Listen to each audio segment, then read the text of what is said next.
मैं ज्योतिष एक नई कहानी के साथ आज फिर मैं आप लोगों के साथ जुड़ी हूँ। तो बने रहिए हमारे वीडियो में। घर का खर्च। एक गृहस्थ भक्त अपनी जीविका का आधा भाग घर में 2 दिन के खर्च के लिए पत्नी को देकर अपने गुरुदेव के पास गया। 2 दिन बाद उसने अपने गुरुदेव को निवेदन किया कि अभी मुझे घर जाना है। मैं धर्मपत्नी को 2 ही दिन का खर्च दे पाया हूँ। घर खर्च खत्म होने पर मेरी पत्नी व बच्चे कहाँ से खाएंगे।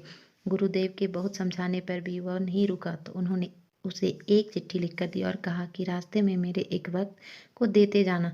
वह चिट्ठी लेकर भक्त के पास गया। उस चिट्ठी में लिखा था कि जैसे ही मेरा यह भक्त तुम्हें ये खत दे, तुम उसको 6 महीने के लिए मौन साधना की सुविधा वाली जगह में बंद कर देना। उस गुरु भक्त ने वैसे ही किया। वह गृहस्थी शिष्य 6 महीने अंदर गुरु पद्धति नियम साधना करता रहा, परंतु कभी कभी इस सोच में भी पड़ जाता कि मेरी पत्नी का क्या हुआ, बच्चों का क्या हुआ होगा। उधर उसकी पत्नी समझ गई कि शायद पतिदेव वापस नहीं लौटेंगे, तो उसने किसी के यहाँ खेती बाड़ी का काम शुरू कर दिया। खेती करते करते उसे हीरे जवाहरात का एक मटका मिला। उसने ईमानदारी से वह मटका खेत के मालिक को दे दिया। उसकी ईमानदारी से खुश होकर खेत के मालिक ने उसके लिए एक अच्छा सा मकान बनवा दिया।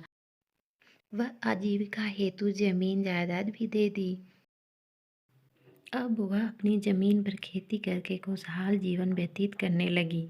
जब वह शिष्य से 6 महीने बाद घर लौटा तो देखकर हैरान हो गया और मन ही मन गुरुदेव के करुणा कृपा के प्रति कृतज्ञता व्यक्त करने लगा कि सद्गुरु ने मुझे यहाँ अहंकार मुक्त कर दिया। मैं समझता था कि मैं नहीं कमा कर दूंगा तो मेरी पत्नी और बच्चों का क्या होगा। करने वाले तो सब परमात्मा है, लेकिन झूठे अहंकार के कारण मनुष्य समझता है कि मैं करने वाला हूँ।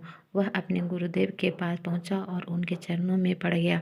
गुरुदेव ने उसे समझाते हुए कहा, बेटा, हर जीवन का अपना अपना प्रबंध होता है और उसके अनुसार उसका जीवन यापन होता है। मैं भगवान के भजन में लग जाऊंगा तो मेरे घर वालों का क्या होगा। मैं सबका पालन पोषण करता हूँ, मेरे बाद उनका क्या होगा।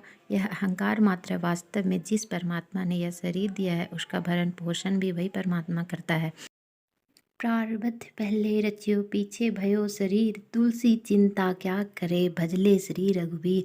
शिष्य ने अपनी गलती की माफ़ी मांगी और सदगुरु के आश्रम में रहते हुए गुरु के बताए साधना मार्ग अनुसार अपने जीवन का परम कल्याण परमार्थ प्राप्ति में लग गया।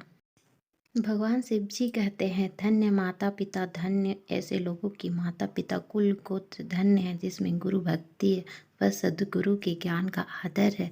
हरि ओम।